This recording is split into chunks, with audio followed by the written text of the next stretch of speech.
dashur vllarian, i nderuar profesor Gjerselani, një nga filozofët më të mirë që ka kombi shqiptar sot. Të nderuar pjesëmarrës nga Shqipëria, të nderuar qytetarë të Malësisë. Jemi mbledhur këtu sonte për promovuar një libër të veçantë, një doktrinë dhe platformë ideologjike që hedh dritë mbi mendjet tona për të ndërtuar të ardhmen e atëdhjut tonë. Një libër që bën dëgjosh pastirmat e baballarëve tanë që sakrifikuan për shqiptarizmin, por që njëkohësisht i dhanë jetë shqiptarizmit. Ky libër është një amanet për secilin prej nesh, duke na ngarkuar me përgjegjësi direkte për të ndërtuar të ardhmen. Çështja kombëtare është detyrë mbi detyrat. Ajo kërkon ndër të tjera këto gjëra: edukimin familjar dhe shkollor, dinjitetin, vlerat e larta humane, karakterin e lartë të qenies tonë dhe kulturën. Të gjitha këto shtylla së bashku ndërtojnë doktrinën e shqiptarizmit të paraqitur sot përpara nesh. Shtylla rreth të cilit është ndërtuar identiteti i shqiptarëve, padyshim është heroi ynë kombëtar Gjergj Kastrioti, i cili ka frymëzuar shqiptarët ndër shekuj. Ishte frymëzim edhe për gjithë rilindasit tanë kombëtar.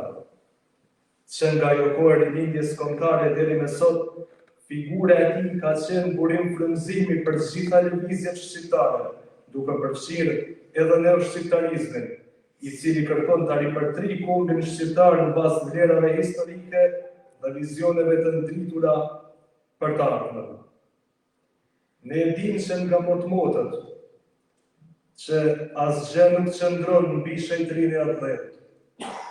Këtë kemi dëshmuar shumë herë gjatë historisë sonë. Siç thot një fjali, të gjithë llanë diçka, por dikush i lla të gjitha.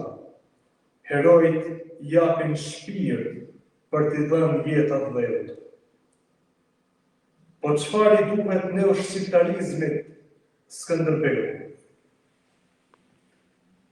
Ariadni thotë që përveç se është heroi ynë kombëtar, duhet jetë simbol i bashkimit shqiptarëve dhe i mundësisë për të kapërcyer çdo konflikt apo përçarje të brendshme. Nëpërmes Skënderbeut mund ndërtojmë një kombë të unifikuar. Ai duhet të jetë frymëzim për të ndërtuar lider që janë përkushtuar ndaj interesave kombëtare dhe të aftë për vendosur prioritete strategjike, ashtu sikur se Gjergj Kastrioti dinte të vendoste në atë kohë. Neoshqiptarizmi e shes Skënderbeun si udhëheqës për moralin dhe guximin politik. Neoshqiptarizmi duhet shërbejë gjithmonë si kujtesë për rëndësinë e ruajtjes së identitetit kombëtar dhe njëkohësisht kërkon të forcojë një partneritet besueshëm me Europën dhe Shtetet e Bashkuara të Amerikës. Epoka e rilindjes kombëtare përbën fillimin një epoke të re për shqiptarët, ku ndjenja kombëtare, ndërtimi i identitetit dhe përpjekja për liri u shprehen përmes penës, pushkës dhe diplomacisë.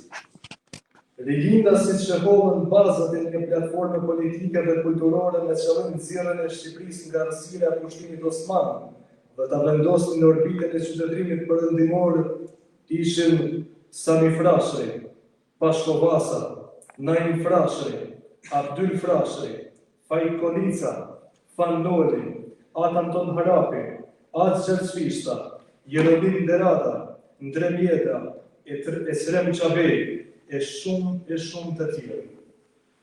Këta mendonin se shqiptaria duhet të mbështetej në këto shtylla kryesore: ruajtja e gjuhës shqipe, nderi dhe vlerat, edukimi kombëtar dhe kulturor, universalizmi, humanist e deri tek luftimi i korrupsionit dhe antivlerave, e gjitha këto së bashku përmbledhen edhe në shtyllat e neoshqiptarizmit të Ariandalinit. Jo rrallëherë jemi bërë gazi bocë për shkak politikanëve tanë në 100 vjet të fundit. po thuaj se gjithë liderët politikë shqiptarë që nga themelimi i shtetit Shqipërisë kanë ardhur në pushtet mendime në 100 vetarë, të cilët nuk ne kanë dashur mirën nëpërmjet veprimeve të tyre të njohura për ne. Ata që erdhën ishin gjendje të shkaktonin vllavrasje për të mbajtur pushtetin. Të falinin apo të dhuronin copë ato këtë Shqipërisë, vetëm si të shndronin në pushtet, e për fat këtë gjë hasin edhe në ditët e sotme, ku jemi në gjendje të falim territore, e të lëvizim kur kufish, sipas direktivave të armiqve tanë, vetëm për vetëm që të shndrojmë sa më gjatë në pushtet. Neoshqiptarizmi i Zotit Gajdini i njeh mirë këto gjëra. Ai potencon shëjtrinë e dhëllë mbi çdo gjë. Kur jemi thirrur për të përballur me sfidat e historisë, gjithmonë kemi gjetë forcën tek uniteti ynë kombëtar. Një unitet që ngrihet mbi çdo ndarje politike apo ideologjike. A nuk thirrte para 100 vitesh pashkovasa që feja shqiptarit është shqiptaria? Atëherë pra sot me të njëjtin pasion do të shpallim moton mos shikoni politikanë e partia, se mbi çdo gjë është shqiptaria. Kjo nuk është vetëm një parull patriotike, por një thirrje e thellë morale dhe kombëtare për të ngritur mbi interesat e justa dhe për të bashkuar në të vlerave që na bëjnë shqiptarë. Në këtë epokë kthesash dhe sfidash, nevoja për një rizgjim të ndërgjegjës kombëtare është më e madhe se kurrë. Historia na mëson se kur partitë, fraksionet apo interesat personale të politikanëve vendosen mbi mirën e përbashkët, vetë kombin kundër. Por kur vendosin kombin në pjedestal, i japin vetes mundësinë të çlirojmë energjitë më të mira brenda nesh dhe të ndërtojmë një ardhmë më të ndritur. Kërkesat e politikës ditore shpesh na zhysin ngjyrat partijake. Debatet tashme elektorale dhe ndasi që vëllohen në çdo palë zgjedhje, thyen e shpifin ndaj njëri tjetrit, sikur të ishin betejë për jetë apo vdekje. Mirëpo, mbi këtë zhurmë përkohshme, ngrihet zëri për jetë që vjedh, që na kujton se fati ynë si popull varet nga forca e bashkimit tonë. Shqipëria ka vuajtur gjatë nga përçarjet politike qysh pas pavarësisë deri në ditët tona. Madje grindet ndër partijake shpesh kanë marrë përparësi ndaj vizionit kombëtar. Regjimi totalitar dëmtoi rënd palcën kombëtare. Gati ndryshoi rrënjën e ADN-s shqiptarit brenda kufirit hekurt. Sipas Galdinit, njeriu i ri i komunizmit, i përkufizuar nga servilizmi ndaj partisë, mohimi i mendimit lirë dhe valësia ndaj shtetit, la pas një trashëgimi të helmuar. Njëri prej mendjeve më të ndritura të shqiptarëve të epokës bashkëkohore, Ukshin Hoti, e quante këtë fenomen si kolonizimi i shpirtit, ku njeriu humbi identitetin dhe pavarësinë në emër të ideologjisë kolektive. Familja shqiptare si bazë e kombit ishte objektivi i parë i sulmit komunist.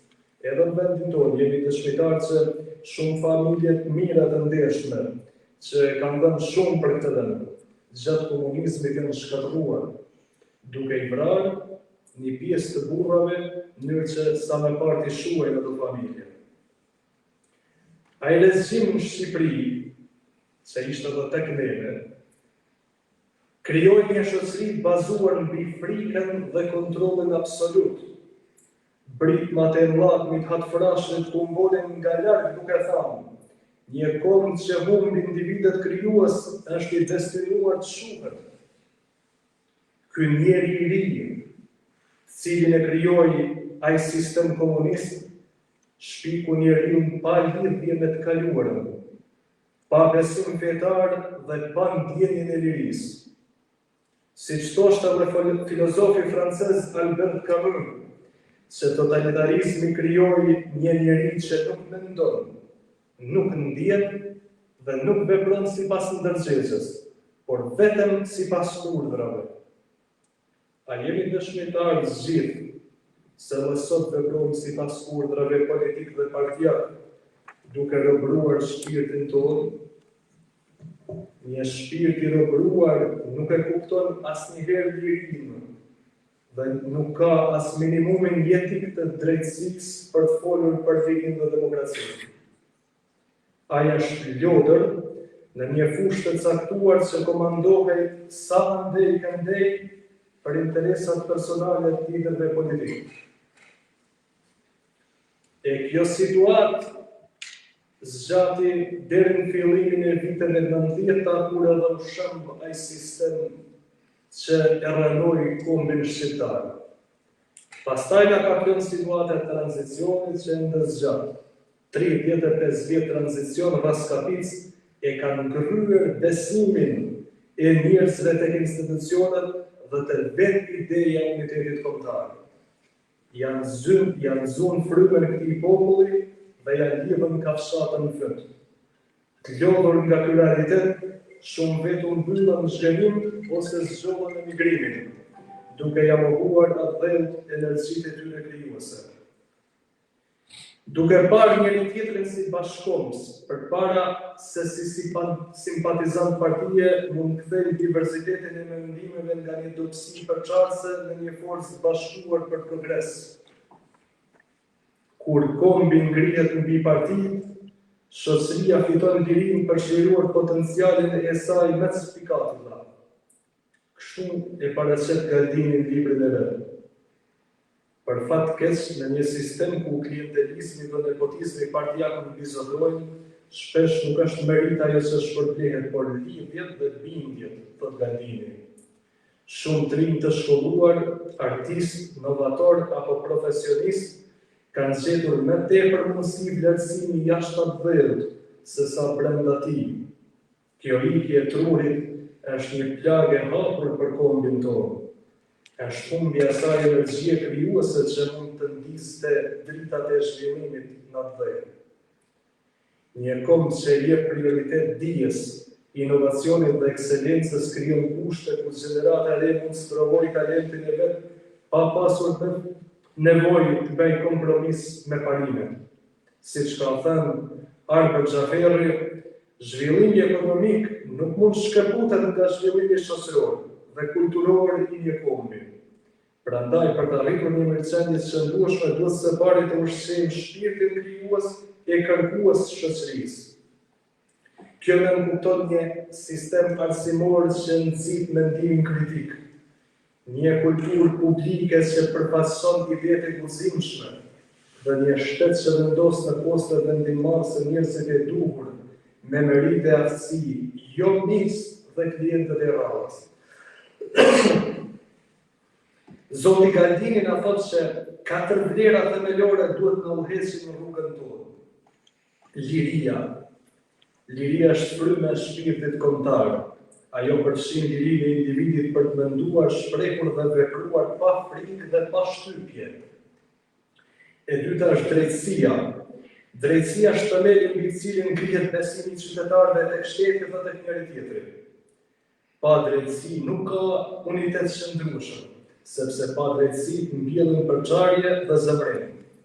Fagnoli Ligurd na thoshte, liria pa drejtësi është tirani, e drejtësia pa liri është robëri. E treta është paqja.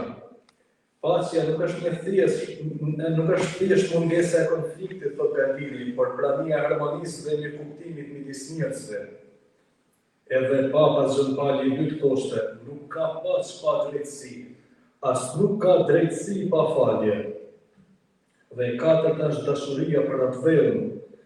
Dashuria për atëdhëun është forca shtytëse që na frymëzon të sakrifikojmë për diçka më të madhe se vetja, thot Galdini.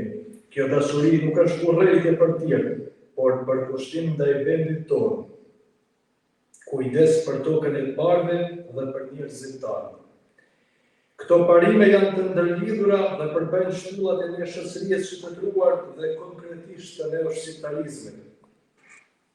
Nuk mund të presim shpëtimin nga tjerët, ne vetë jemi ata që duhet të bëjmë ndryshimin, pohon Galdini.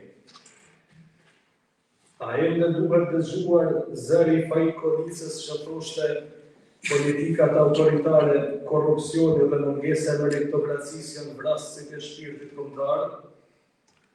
Rrjedhimisht një kombë nuk mund të jetë i lirë nëse u hiqet nga njerëz që nuk e kuptojnë as lirinë e as drejtësinë.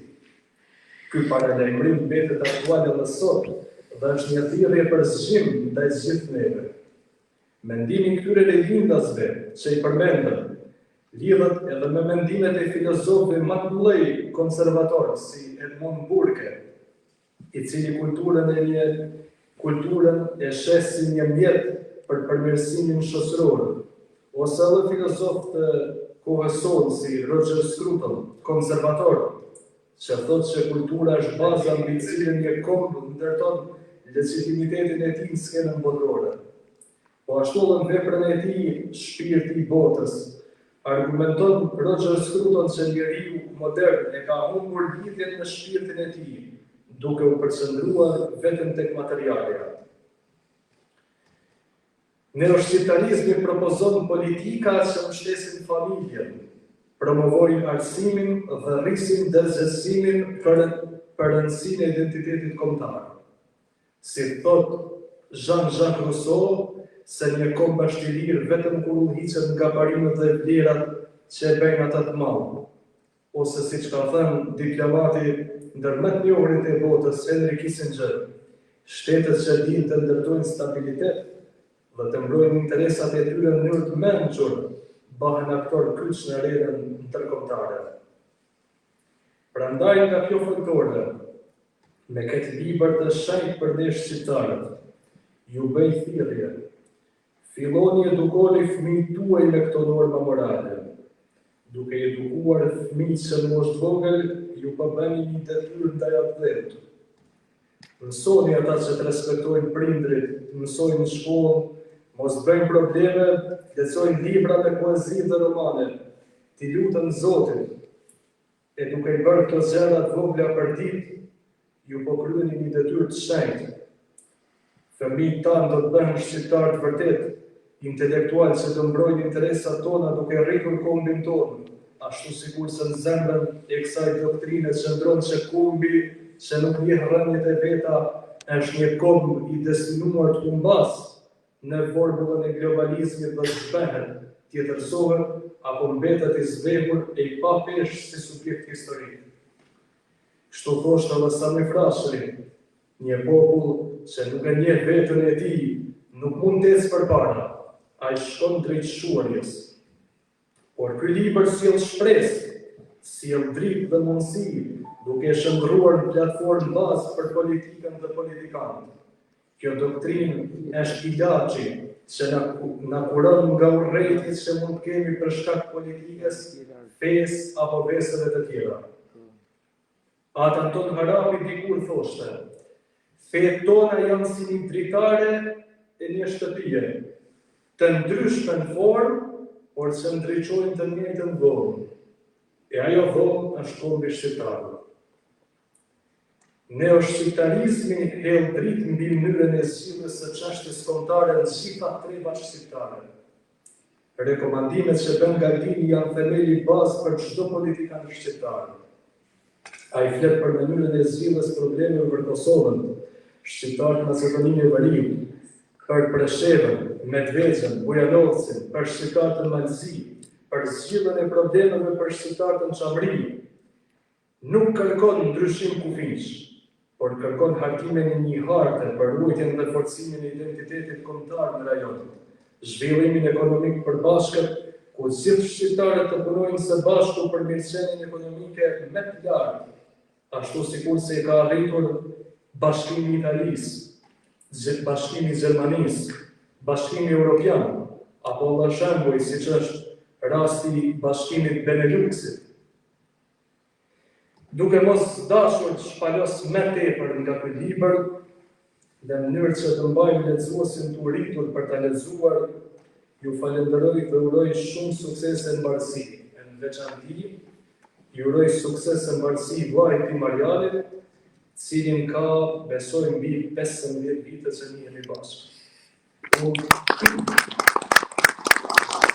Unë e kam thënë kritikisht, po e thënë edhe sot që vlla Ariel nuk kam patur nderin të të kem mik, edhe të të kem vlla. Edhe kam mësuar shumë nga ty.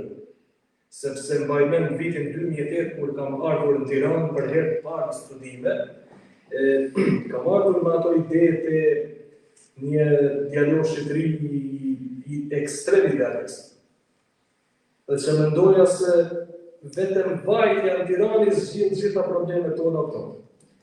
Pastaj kujtoj që ishte profesor doktor Neri Bardoshi që më ka njoftuar në Juve, cilin e përshëndes. Unë vetëm gjëra të mira kujtoj nga çdo takim, sugjerimet tua, ndihmat që më ke bërë për krijuar kontakte në Shqipëri. Unë falenderoj jashtëzakonisht shumë. Le të jetë ky një fillim i ri për bashkëshqiptarizmin duke patur përballë këtë libër. Faleminderit shumë. Tani do doja që para jush të ftoja profesor doktor Gjergj Sinani, filozof shqiptar, shumë i njohur, shumë i respektuar, që të mbaj një fjalë rasti në promovimin e këtij libri.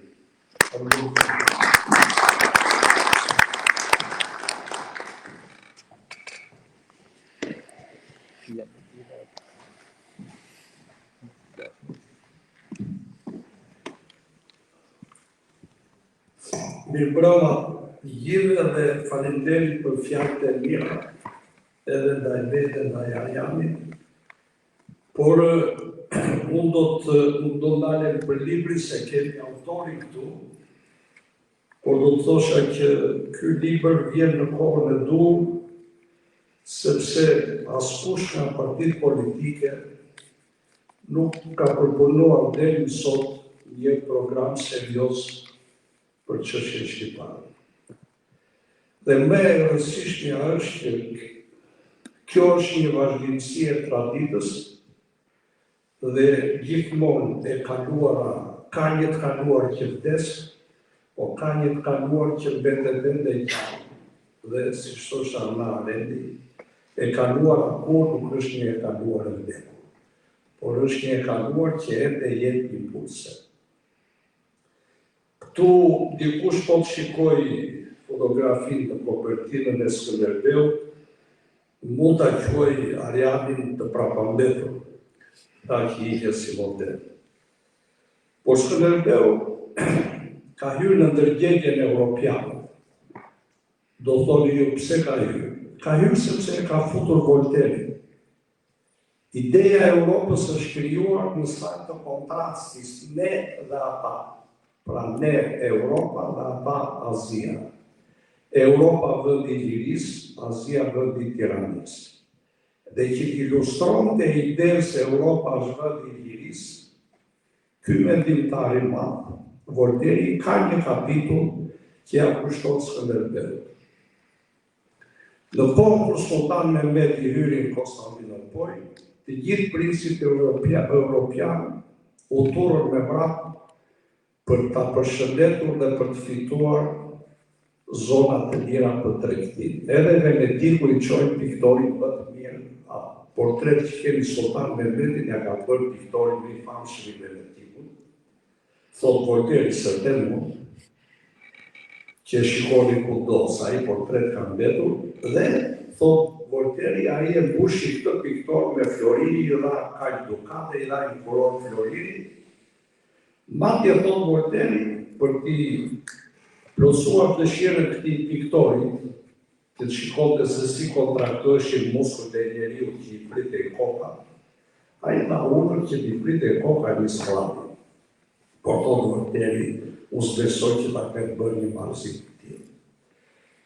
Dhe kështu që Skënderbeu ka hyrë në ndërgjegjjen europiane, duan apo s'duan disa, të cilët e zvoglojnë, madje ka që e quajnë Skënderbeun mercenari i mbretit Napoli, thonë. Po Voltairi s'do mirë me të shkuan dhe për një mercenar. Pak mercenarë shqiptar kishte për Europë. Po jo, Voltairi pante Skënderbeu vlerën themelore të Europës që ishte lirë. Dhe kjo duhet na bëjë krenar Dhe evokimi I kësaj pike të rëndësishme reference nuk ka pse na të hullit, na quaj si të prapambetur, për përkundra si duhet jetë një shërbim. Ariani vazhdon në këtë linjë të neo-shqiptarizmës, një rrymë që lindi në vitet 30, që deshi ta fusten në rrugën e qytetërimit evropian në Shqipëri, por ngjarjet historike ndodhen ashtu si ndodhen dhe kjo lëvizje u ndërprer. Dhe është për të përshëndetur Ariani që e ringjall këtë lëvizje dhe koha kërkon një lloj neo-shqiptarizmi se si ne ta organizojmë liri. Çdo kohë ndodhet përballë dy problemeve. E para si ta organizojmë lirin, dhe së dyti problemi më I rëndësishëm është si të ndërtojmë shtetin e së drejtës. E theksoj shtetin e së drejtës, jo si shtonë në Shqipëri, shteti ligjor, edhe komunizmi shtet ligjor ishte, po s'ishte fare I drejtë. Dhe këto janë dy probleme. Po si të organizohet liria dhe si do ndërtohet shteti I së drejtës. Ne kemi një traditë, dhe Ariani mbështetet e kjo traditë dhe në radhë të parë këta autor kërkonin në mënyrë që, siç e thot Branko Merxhani, të ringjallim jetën mendore të popullit shqiptar. Dhe ja si shkruan ai.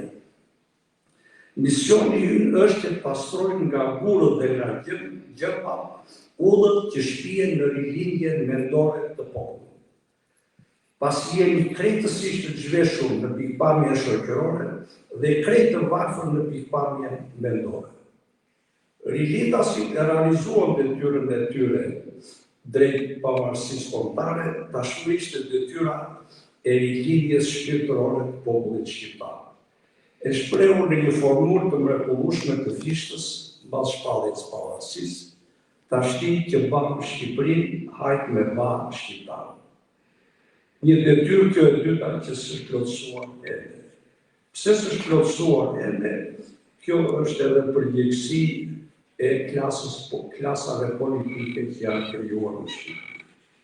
Prandaj dhe duhet kjo rilindje, si shtoshin këta autor me qëllim që populli të shpëtojë nga ata që ata I quajnë zuzarët e errësirës. A janë shmakur zuzarët e errësirës? Unë dyshoj që jo. Ata kërkonin një jetë mendore dhe ja si shtot Branko Merxhani si e kupton ai këtë gjë. Dhe jetë mendore do të thotë për Shqipëri jo krijim shfaqjesh tipografike, as ngrejtje qëndrash gëfrimesh pa princip, qatë kurajo për gjurmim shkencor, serioz të vazhduar për analizimin dhe shpjegimin e vonesave historike dhe sociologjike të jetës kombëtare. Vetëm një punë të tillë mund të mbështetet mendimi dhe sistemi reformave. Dhe vetëm pas zbatimit besnik të kësaj pune, do të mundemi dhe ne të hyjmë një ditë në qarkun e popujve të qytetëruar. E thënë në mënyrë filozofike, jeta mendore e popullit do të thotë që të kuptojmë qëndjen e të qenullit tonë, që do të thotë që ta hedhim vështrimin brenda vetes sonë, ose si shprehet Merxhani, brenda në urën tonë shoqërore. Kjo do të thotë se rrugët që na shpihen në thelësi dhe në rrënjët e ekzistencës sonë hapen vetëm përmes një pune mendore. E thënë ndryshe, ne ende kemi nevojë që të reflektojmë dhe të njohim sa më mirë kushtet dhe mënyrën tonë të ekzistencës. Shkurt, mbetet ende shumë punë për të krijuar një Shqipëri mendojse. Pse duhet një Shqipëri mendojse? Ky popull, shkruan te Branko Merxhani, I lënë në varfërinë dhe në ignorancë, s'ka mundur akoma jo vetëm të hapë, por as të kërkojë sytë e tij të mbyllura dhe është I kitur nga përpjekja për bukë. Do të shkojë shumë kohë që populli të nisë të dëftojë nevojat mendore më të larta. Një kom nisë ta ndjejë dhe ta drejtojë vetëm atëherë kur nisë të mendojë fatin e tij, kur arriti një shkallë të lartë të ndërgjegjjeje dhe kur frymën kritike të mendjes së tij e kthen nga fuqitë e natyrshme dhe instinktive në të cilat ishte sflavuar dje. Më duket se është tepër aktuale kjo edhe sot e kësaj dite, dhe Ariani me këtë libër këtë do të shënoj, t'i hapi syt njerëzve, të mos mashtrohet më nga zuzarët e arsimës. Ka ardhur koha që ne të fillojmë të mendojmë seriozisht si të shpëtojmë nga këta zuzarë. Dhe për këtë duhet që të zhvillojmë frymën kritike. Dhe pse nuk e duan kritikën në Shqipëri?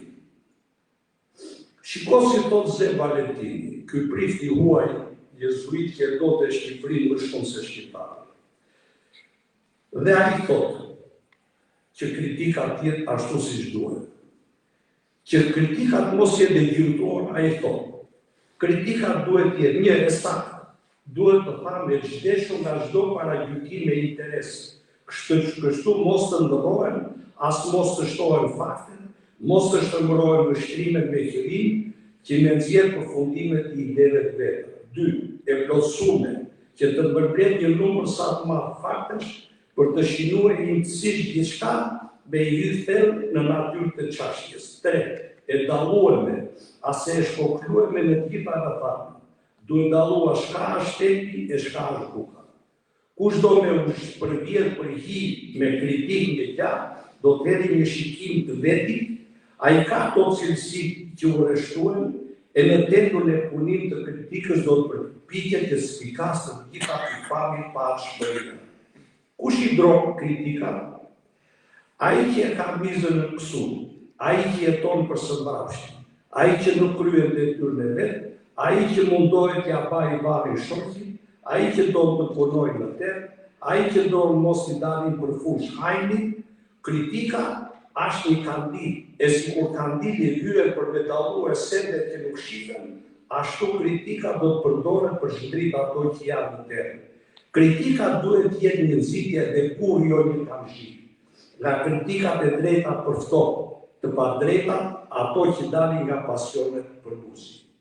Pra ky huaj që e do të sinqerisht Shqipërinë, do të që të agrite jetën mendore të shqiptarëve.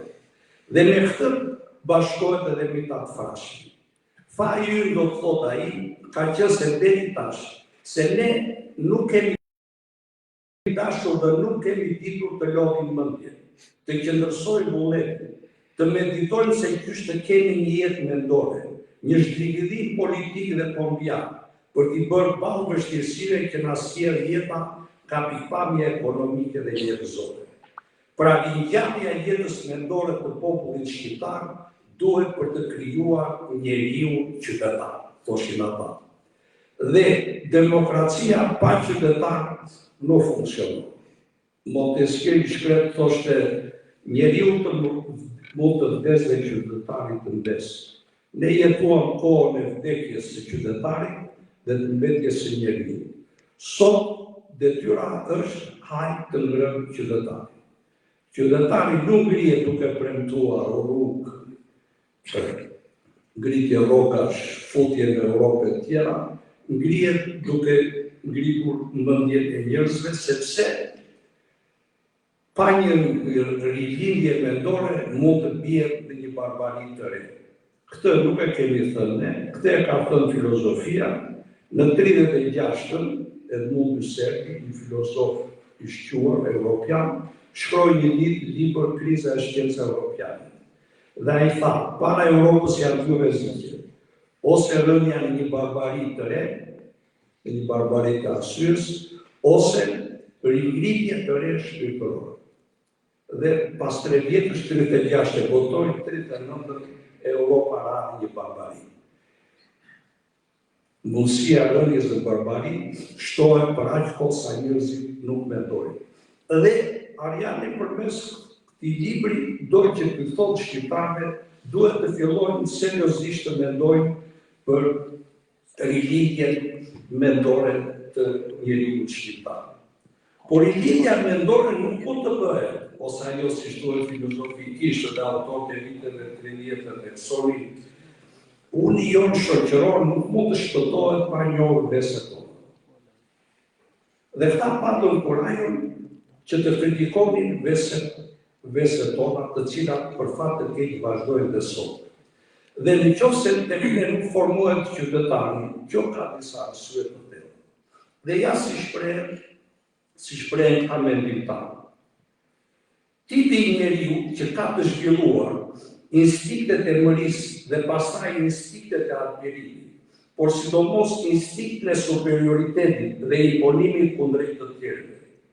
Tunden nga çdo anë, shkruan Branko Mergjani, nuk qanë kur kohë të mësoj atë që duhet të dinte dhe atë që do të munde shumë bukur ta mësonte. Me gjithë këtë pa ditur se çdo, se ç'bën, se ç'flet, voton, bërtet, kërkon, urdhëron sikur një gjoja se ç'bën.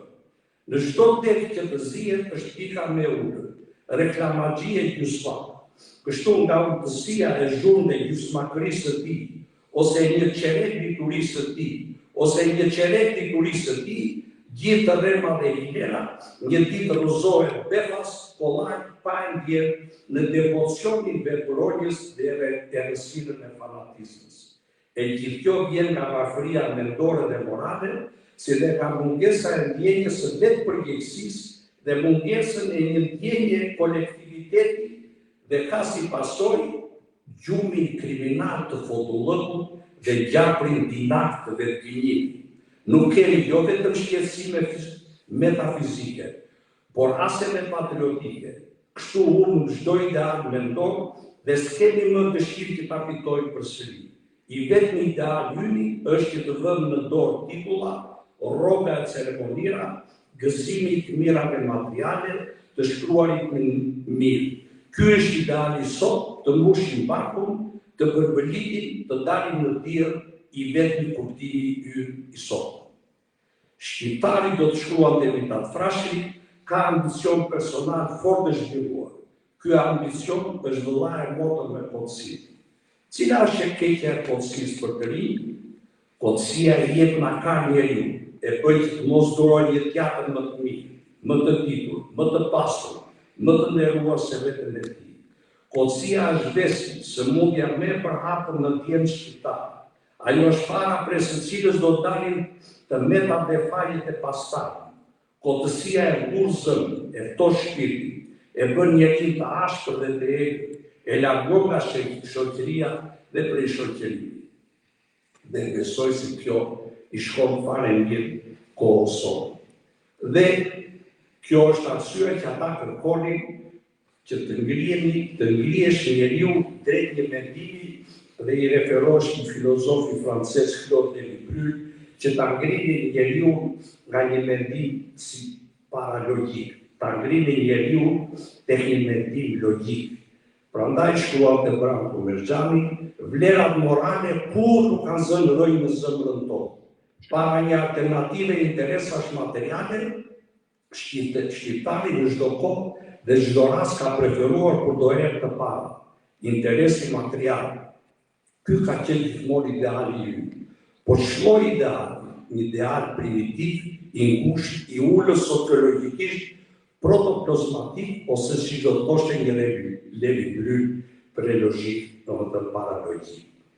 Dhe për ta përforcuar ndjenjën të keqe që vazhdon të sot e kësaj dite, Zef Valentini do shkruan: në vend të kultit të pares, burimi sa e sa të zezave, duhet të përpiqemi të largojmë atë zëmërkursi që na shtyen të pasurojmë me mjetet palejushme, e të përkundra të rinjosim në zemrat e secilit dashninë e zërit për punë e përfitim të ndershëm.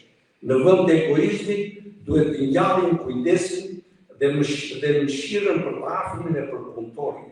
Mos ta marrim të afërmit tonë si vegël qefi e fitese. Me një fjalë, të ngjallim dashninë vllazërore, pa të cilën s'kemi pse të presim ditë të mira.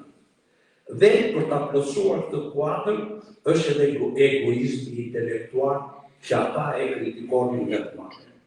Njerëzit tonë të mësuar nuk janë të formuar ende mirë nga pikpamja e karakterit intelektual. Nuk ka një jetë mendore se të sinqet një herë për veten e vet. Jeni pedant. Çdo njeri prej nesh zbret në tokën shqiptare drejt për drejti nga qielli. Vetëm na i dim të gjitha. Nuk duam të dëgjojmë. Buja është mjeshtria jonë. shkencën e udhëhequr, për sisteme s'kemi nevojë, shkruante pra Provenzano. Pra, kryelartësia dhe përtatësia mendore janë dy vese që nuk lejohet të zhvillohet ky bashkëpunim që ka nevojë të hapësira shqiptare dhe që për fat të keq ne ende po zbavitemi në bishtin njerëzimi. Prandaj dhe Ze Valentini do të thoshte jete këto fjalë për djalmërinë shqiptare. Murtaja Ardeu është djalëria krenare e përtatësve, që tallen ndër kafe, lojna teatra, që lexon sa me kalu e kohën e jo me u kthehua në titulli, i bet pas mode e i ban të vetat mendimet e çdo gazete. Shumë aktuale, sot kafenet tona janë mbushura me njerëz përtatës që i kalojnë kohën duke u marrë me këtë gjë. Tjetër, si mund të shpërbarohet komi? Mund të përbarohet duke mbajtur një raport të drejtë me qytetërimin perëndimor. Dhe ja sa aktuale mbetet kjo porosi e thënë nga ata mendimtarë. Qytetërimin occidental duhet ta marrim jo pjesërisht, jo të rrethosur, por të tërë dhe të pasëruar. Duhet të lini ndër neve brenda djeja kolektive e europianizmit. Duket se edhe atëherë ata kërkonin që shqiptarët të merrin nga Europa vlerat e Europës. Dhe vlerat kryesore të Europës, si thot Branko Berzani, morali i njeriu te Oksidenti është i lidhur drejt për drejt me mendimin sistematik të tij. Nga kjo lidhje midis moralit dhe mendimit linde vlera pozitive e kohës dhe e punës. Dy vlera të cilat ne na mungojnë dhe sot e kësaj dite. Por me e keqja që ata e kritikonin është pritja ose dembelizmi, si thot Mithat Frashëri, që shqiptarët një tjetër mentalitet o shqiptari, thot Mithati, është se shqiptari duke mos qenë i mësuar në jetë politike, dua të them duke mos pasur gjerësot shtet, qeveri dhe independencë, s'ka kuptuar barët, detyrat dhe përgjegjësitë që rrjedhin nga një jetë independente. Dhe kështu thot ai, për fatin tonë të zi, shohim kafenes dhe se na lëket plot plumb, hi dhe pak, mbushur me njerëz përtas që shkojnë të 24 orë të ditës me politikë, duke hapur gojen që do bjerë ndonjë hall e gatuar në kuzhinë e Europës. Edhe atëherë ekzistonte mentaliteti Europa ajo që na bëri, ajo na nxjerr nga bata. Këto ide datojnë vitin 1924. Ndryshimi është që vetëm kafenet tona janë sot në luksose, me drita lehtë, por mendimi ka mbetur aty ku ishte. Prandaj, Mithati kritikon një mentalitet tjetër që e kërkojnë çdo lidhje tek administratori huaj. Kjo është shumë aktuale që thot Mithati. Shiko sa bukur ka përmbledhur këtë pritje shumë negative. Në qoftë se dikush dëshiron organizator të huaj, që të ketë një mësonjës, për të cilit të marrë mënyrat më të mira për punë, që të marrë shembullat më të dobishme për një aktivitet të ri dhe me fryte më të shkëlqyeshme, me një fjalë, një mësues për cilit të përfitojë dhe të marrë diturinë që mungon, atëherë dëshira është jo vetëm e meritueshme, por fort e nevojshme, meqense qytetërimi dhe përparimi janë gjëra që shpiken fort vështirë dhe duhet të merren mua atje ku gjenden, të kopjon prej atyre që e kanë marrë më parë se ne. Por nëse fjala organizator vjen nga shkaku i përtimit, i apatisë, i anemisë mendore, nëse duke lypur organizator të huaj, duam që të shpëtojmë nga përgjegjësia dhe të kujtojmë se ne vetë nuk do të kemi nevojë që të punojmë me përpiqje, po të shtrihemi në livat, nëse drejtuesin e duam të huaj, nga shkaku se nuk na pëlqen të shohim një tonin, një shqiptar në krye të punës, duke kujtuar se ai që është më lart se unë më ka marrë vendin tim, nëse e duam organizatorin e huaj, që të shkojmë dhe të takohemi tek ai, duke sharë, kritikuar dhe kallëzuar bashkëdhetarin ton, nëse me një fjalë duam organizatorin e huaj, të shtyr prej asaj të mete që na bën të themi, si jemi të Zotë, që zbehemi njerëz, që më mirë një huaj se një shqiptar, atëherë kjo dëshirë bëhet një besë dhe një krim. Nuk ka nevojë të argumentohet aktualiteti i këtyre fjalëve. Mjafton shikoni si turren politikanët tanë në dyert ambasadave dhe shajnë një tjetrin, sepse nuk e duam një tonin i cili mund ta bëjë thirrje për një jetë më të lartë mendore. Nuk e dua Marian Gardinin, sepse ai na bën hije me programin e tij, prandaj hajtë mbulohemi brapa administratorit të huaj, se kemi kollaj themi e bëjmë këtë se e donte ai huaj. Por kush do mendoj për çështje shqiptare? Kush do mendoj për lirinë? Dhe liria, për ta mbyllur, është, si shtosh që mësoj, është një ushqim shumë i fortë që do stomak shumë të fortë për ta tretur. Dhe shtonte, a liri, ta dini njerëzit se me sa vështirësi të fitojnë, ata do të praktisin me herë. Ariani, me këtë libër, jo vetëm që na sjell këtë traditë në mënyrë sintetike, me atë që është tetësore dhe që mbetet aktuale dhe sot në kësaj dite, do t'i thotë tërë hapësirës shqiptare, hajde mendojmë seriozisht për lirinë, lirinë do ta ndërtojmë së bashku, duke njohur të metat e meritat tona, do ta ndërtojmë jo duke kërkuar administratorin e huaj, por duke i mbjellur vlerat europiane në shpirtin e njeriut shqiptar. Kështu që kjo është një përpjekje e cila duhet mbështetur dhe vlerësuar, kemi nevojë për programe politike serioze dhe jo për premtime të cilat na kujtojnë atë kritikë të këtyre vendimtarëve që u thonë shqiptarëve që do të vinë parat nga Bruxelli e ne do shtihemi atje në buzë vetit e do shijojmë parat që do na vinë atje. Kështu që Ariani duhet ta urojnë, ne kemi një udhtim bashkë edhe pse me ndryshime, por shpresa ka mbetur se një ditë duhet të ndalemi dhe të mendojmë seriozisht për çështjen shqiptare. Faleminderit për kulturën.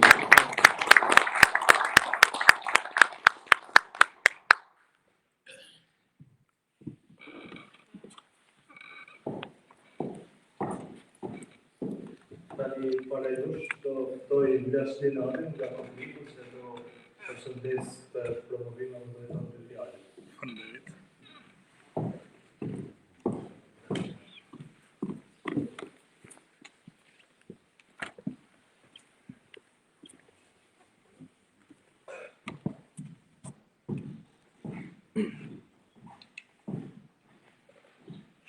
Ju përshëndes, dhe të vërtet unë jam me flokë të thinun, por një malësor thotë kështu.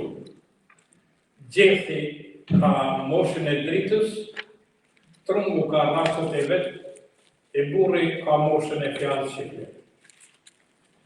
Unë këtu jam në mes jush, jam një malësor, dhe ale ime ka 2 A.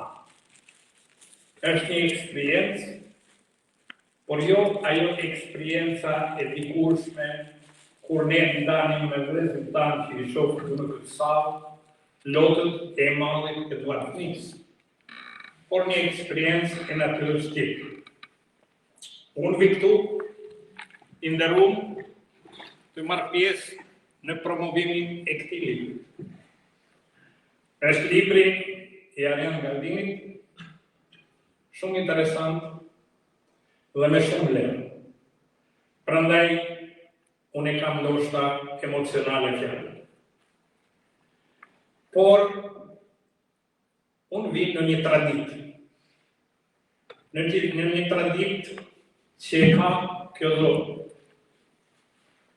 Në traditën e televizionit bojim që i përcjell me realitet dashamirës gjithë ngjarjet, në traditën e kësaj salle me një disiplinë artistike dhe komode, u njehemi mirë, dhe në traditën e asaj që ne lutajmë.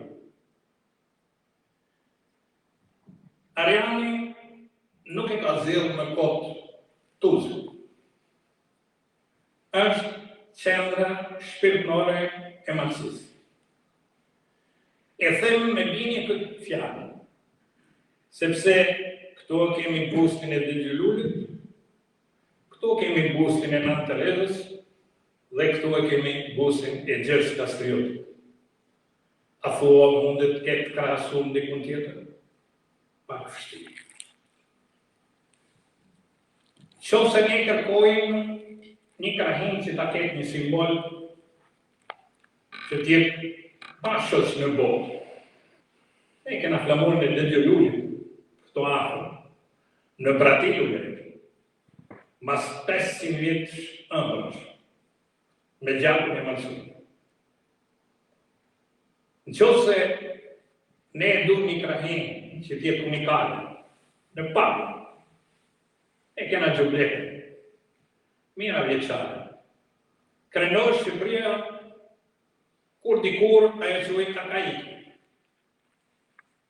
Por dhe në qofse e kërkojmë ne një melodi që t'na kujtojnë të mirat, traditat, të bukura, hallet, e ke melodinë e Lahucës. Kjo është edhe arsyeja që ndoshta i nderuar Arian Galdini vjen këtu. Por ka një titull interesant. Libri Neo-shqiptarizmi. Është pak intrigues titulli, por po ta mendoj një fije më thellë, nuk është e vështirë për ta kuptuar. Në qofse dikur kësaj krahine e Shqipërisë e marxistë tonë i suleshin armiq të egër, me shpata, me pushtë, me topa, me diplomaci. Historia po përsëritet. Por tashma, armiqtë tonë janë me kollarë, armiqtë tonë janë me fjalë të bukura, dhe armiqtë tonë kërkojnë po të njëjtën gjë, të shkatrojnë familjen, me historitë e tyre, primi numër 2, primi numër 3, para shtunurat, të shkatrojnë traditën, na bëjnë që fëmijët tanë të paguajnë për bjeshtët tona, po në kohën që komunikojnë edhe konsumojnë McDonald's, për harrojnë çdo gjë që është jone. Dhe autori bërë një punë shumë interesante. Puna e tij ai lidh burët, kudo në Shqipëri. Burët e historisë, burët e traditës, burët e vlerave, edhe ata burë që pengojnë pikrisht atë barin si del, është një bar i verë, që ka nevojë për dritë. Dhe në këtë libër autori jep dritë. Sepse historia përsëritet, por jena në të njëjtin nivel. Duhet të ruajmë veten tonë, që njerëzit që po na vijnë nga larg nuk po i gjejnë lezt e prind këtu, e prind këtu nuk po i njohin fëmijët që po vijnë nga larg. Ndoshta është aktuale ajo kënga Arbreshe, che anni prima, che anni ju me lot, se iku dielli që na bën të dritë. Pikërisht i këtë dritë e lëshon Arian. Dhe në një detyrë që atë dritë të vazhdojnë nga ne, ai bar të vitet e të jetë i gjelbër e të lullzojë në mënyrë që komi shqiptar të rojë identiteti jonë, të rojë vlerat tona dhe ne gjithni të mbledhemi për të mira. Ju falenderoj që më dëgjoni. Dhe të të rojë shëndet, suksese dhe me të njëri jemi mirënjohës si marrësuar për kontributin tuaj në shqiptari. Faleminderit.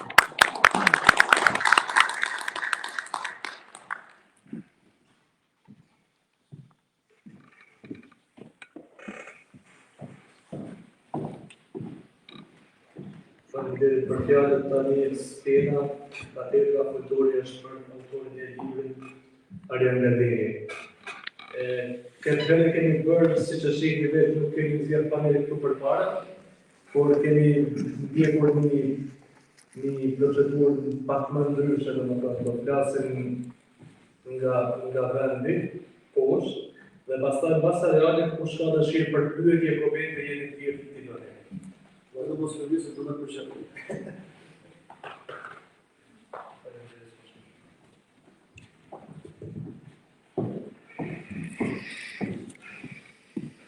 Në mbrëma të gjithë, në fakt, nuk e mendoja që do të kisha kaq vështirë këtë fjalë sot. Mendova se të ishte një bashkëbisedim i thjeshtë, ku do ndalim disa ide, disa koncepte, disa mendime, mbi çfarë na bën shqiptar, dhe mbi çfarë ne do të ndërtojmë atë që është projekti ynë i përbashkët sot e në vijim. Por kur vjen mes vëllezërish, ti nuk e di çfarë ndodh. Kemi parë vllazni që vriten për vijin e ujit,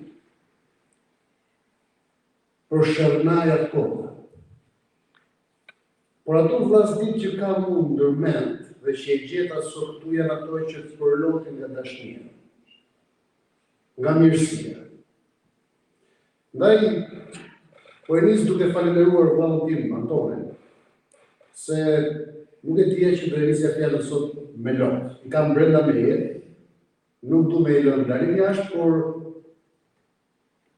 nuk është turp me thënë që po, jam i përlotur i gjithi nga kjo mikpritje dhe nga to fjalë që dëgjova edhe nga Antoni, edhe nga profesor Gjergji, edhe nga profesor Flashi, shumë mirënjohje dhe nga prania e titulluve tu. Shumë faleminderit gjithë. Shikoni,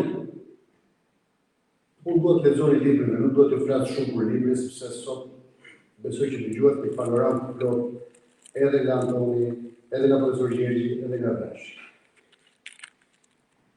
Por një imazh që po krijoja ndërsa dëgjoja miqtë e mi flisnin ishte se jemi këtu në Tuz,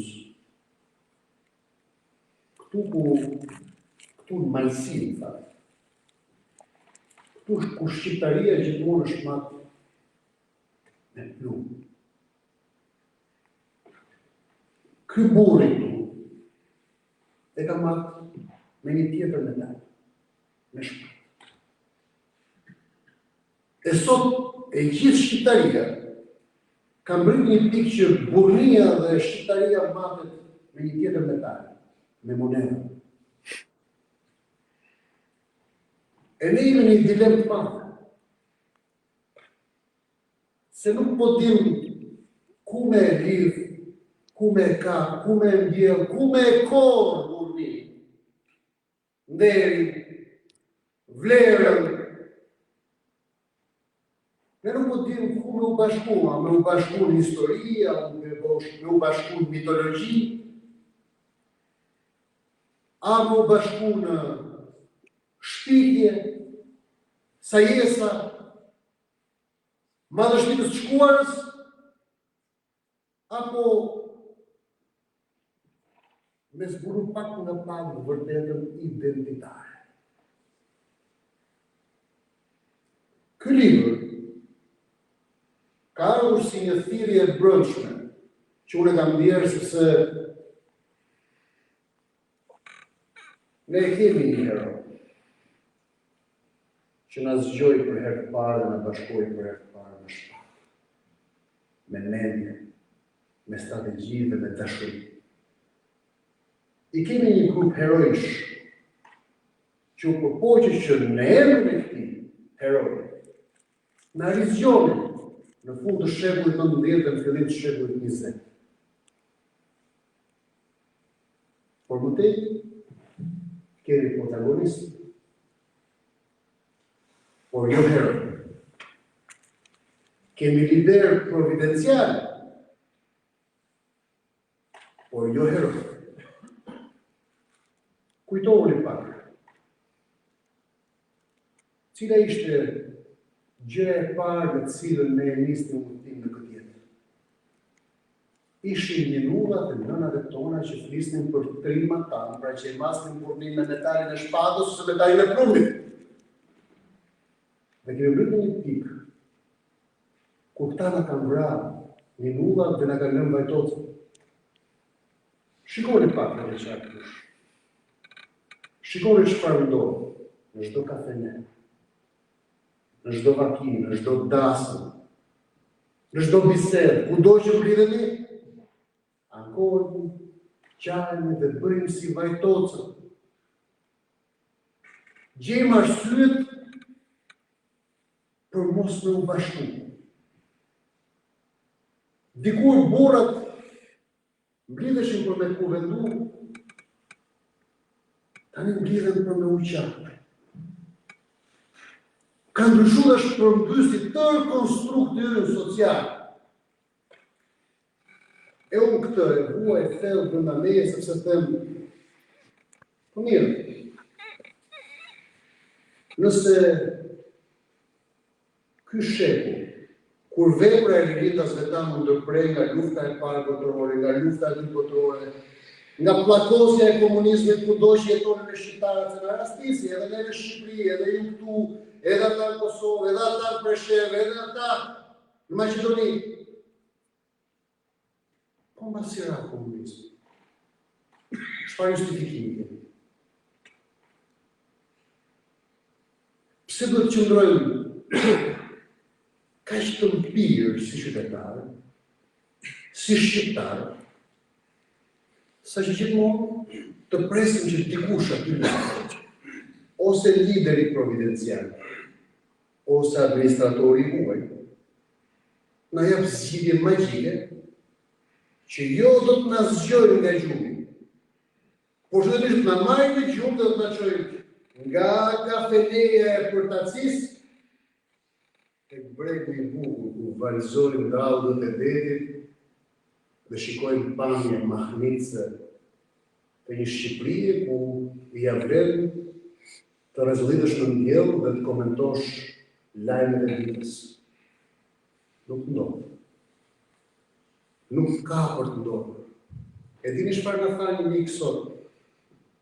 Kur u ndalëm në Bajs, para pak vitesh, Malësia e madhe kishte 54.000 banorë.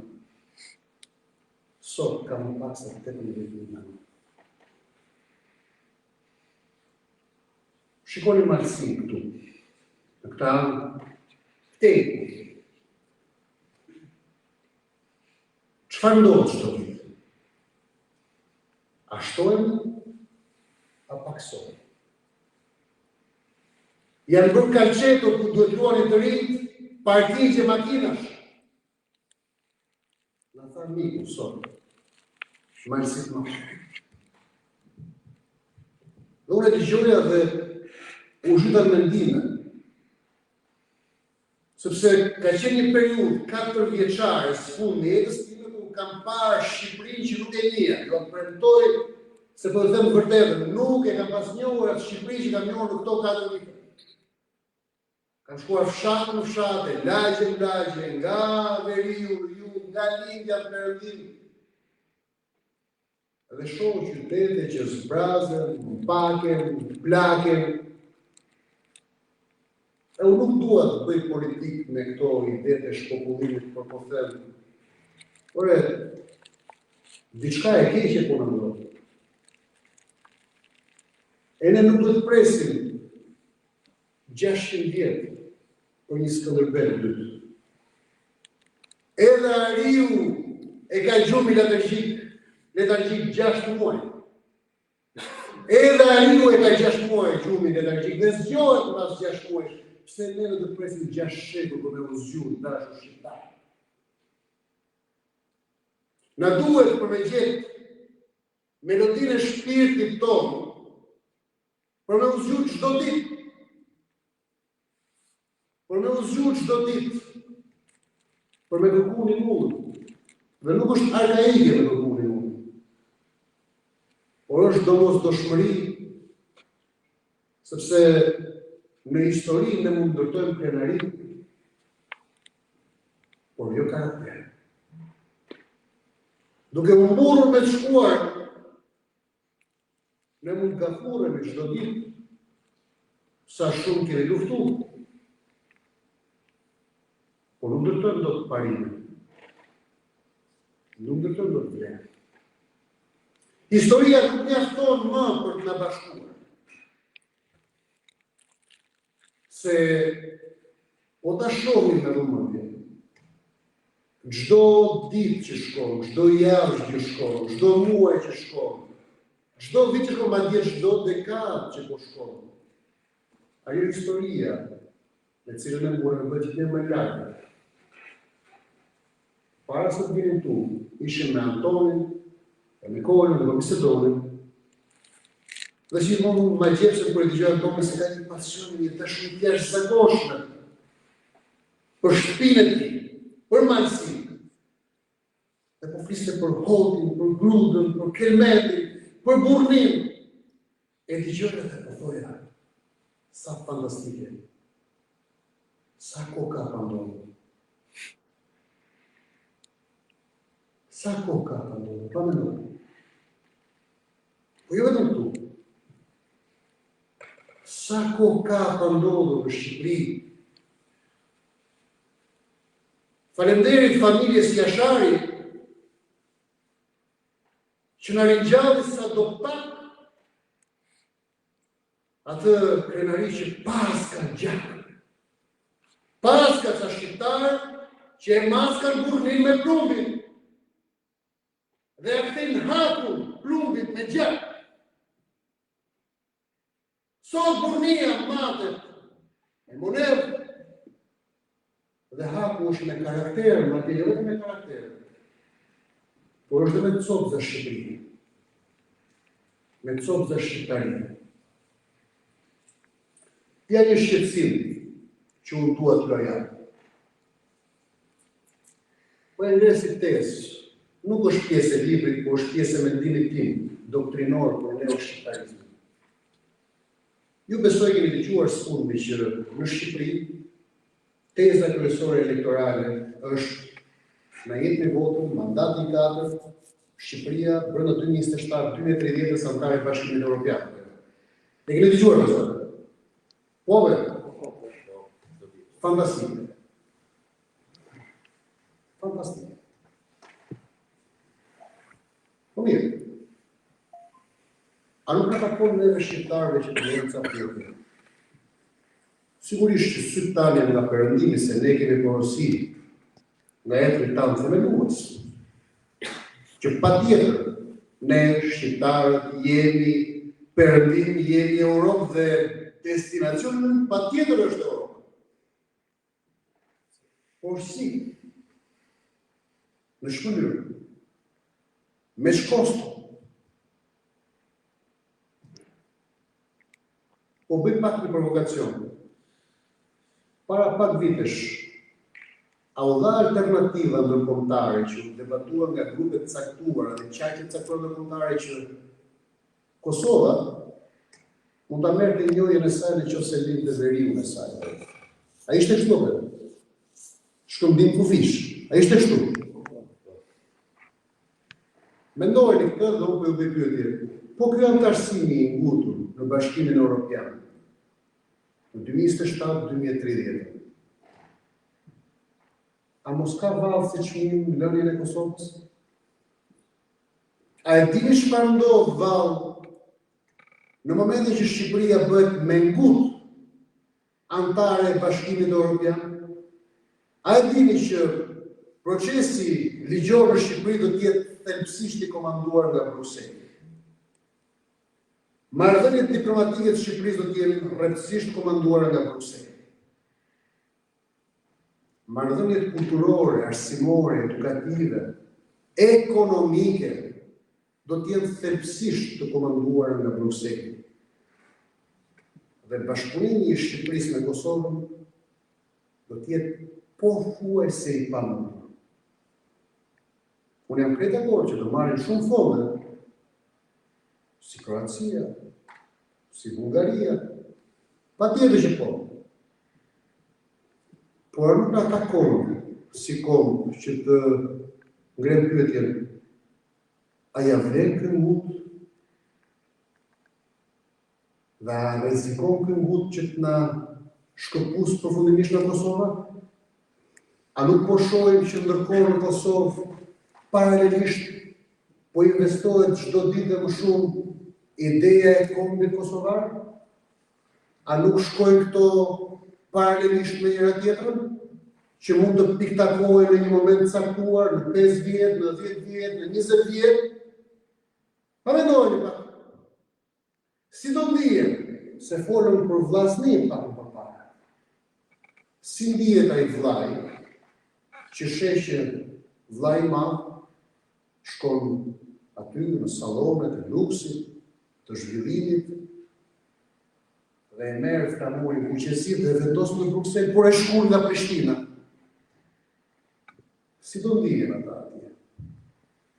Kosova akoma nuk ka përmbyllur procesin e shtetësisë. Mbas kaq vitesh mosnjohje po kënaqen edhe po gëzojnë për njërin nga Kenia. Por po e braktisëm ne Kosovën, po e braktisi Shqipëria Kosovën. Kush do punojë për ta? Kush do punojë për Kosovën nesër? A e ka shansin dhe gjasën që një Shqipëri me flamurin kuqesin Bruksel, por duke shkuar nga Prishtina, realisht të veprojë në mënyrë patriotike për me mbrojtë Prishtinën dhe interesat e shqiptarëve në Kosovë, se Kosova është shqiptare. E nëse flasim për herojë, por e imagjini një hero këtu në Malsi, imagjini një hero në Labri, imagjini një hero në Kosovë, Maqedoni, kudo ku ka shqiptar, imagjini një hero që e ka dhënë gjakur me idenë se je vetëm për një copës tokë. Një. Po ma gjendet një hero që ka thënë që ka që shkufiri, për ka që ja, hajde ta ngrem atë copën e shtetit tonë për atë herojin që ka dhënë gjakur vetëm për atë pjesë. Po në djenin time, me që kemi mësuar në libra historie, me që nga kanë thënë prindrit tanë, gjyshrit tanë, parët tanë, çdo hero që ka marrë burrin me plumë dhe ka dhënë hak gjakun e tij, e ka thënë për gjithë shqiptarin. Shikoni, unë kam dashur me këtë libër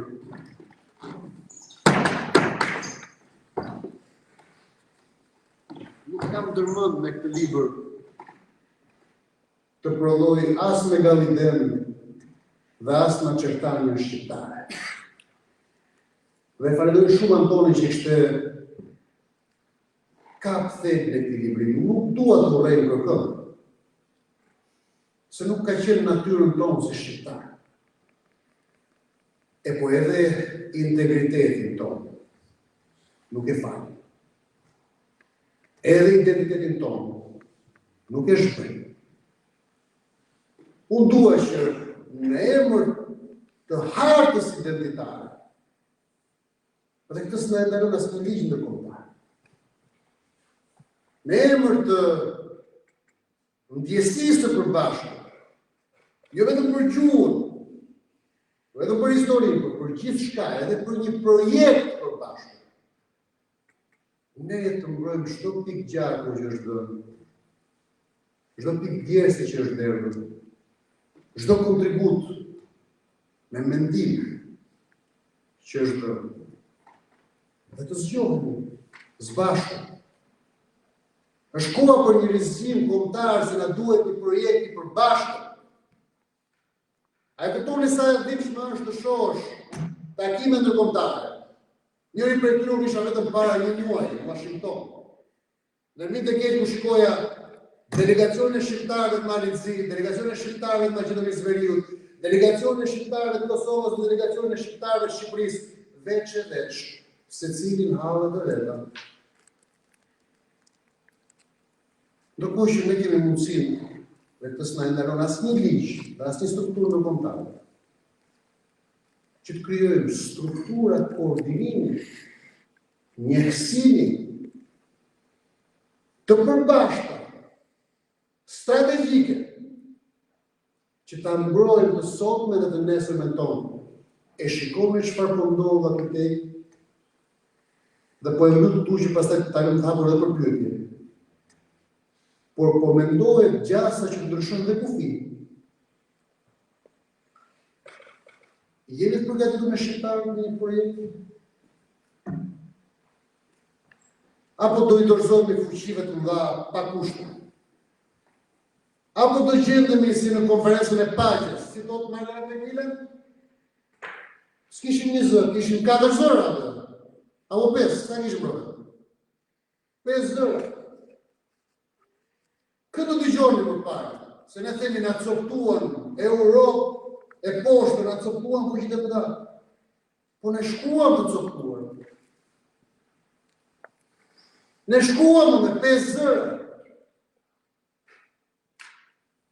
A nuk mbajmë përgjegjësi ne për të gjë, sepse dakord, ne mund t'i fajsojmë dhe gishti mund të ngrihet mbi këto, fuqitë e mëdha, çfarë na bën ato, pa drejtësi e tyre, por ne more.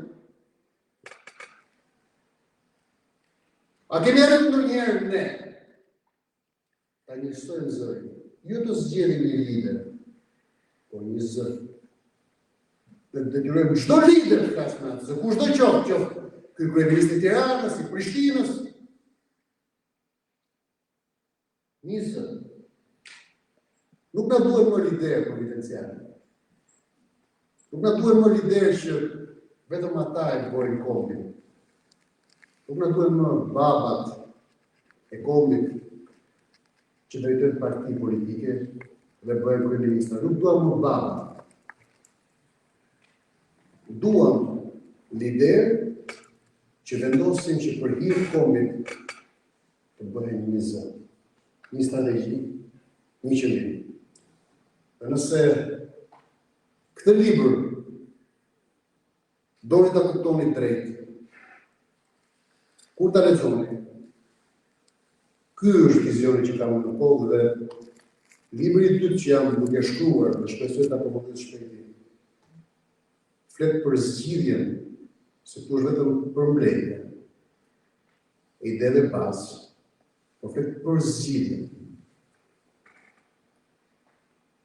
Ne nuk mund të ribëjmë më një rilindje kombëtare se kanë bërë ata burra të mëdhenj, ato gratë të mëdha të fillim shekullit 20 dhe fund shekullit 19. Por ama ne mund t'ja rinisim. Ne kemi nevojë për një rinisje kombëtare. Ne mund t'ja rinisim aty ku ata u ndërprerën, aty ku ata u ndaluan. Të rinjtë tanë sot nuk kanë pika referimi. Unë shoh studentët e mi çdo ditë të zbrazur, syshuar, që nëse ti i pyet, po çfarë objektivash ke, çfarë do të bësh? Unë nuk bëj një pyetje se sa herë vini vetë parë. Por ku e shihni vetëm mbas 5 vjetësh apo mbas 10 vjetësh? A e besoni që në 30 studentë vetëm njëri e ka menduar çfarë do të bëjë mbas 5 vjetësh se mbas 10 s'bëhet fjalë? Kam patur mundësi kam bërë leksione universitare perëndimore. A dini cila është gjëja kryesore që kanë këto studentë në Itali? Në Britaninë të Madhe apo Shtetet Bashkuara të Amerikës që kanë bërë leksione të hapura? E kanë patur të qartë planin e tyre për 10 vjeçarin e ardhshëm jetës së tyre. Jo sa i plan do zbatohet pik për pik, e fjalë për fjalë.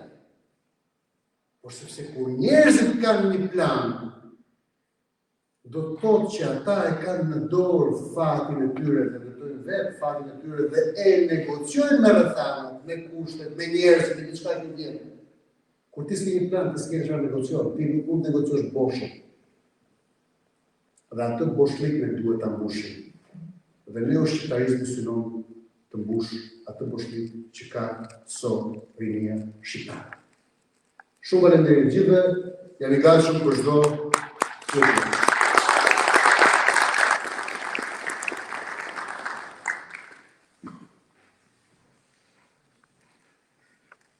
Çfarë do të pyetje edhe për aktualitetin edhe për librin për gjithçka.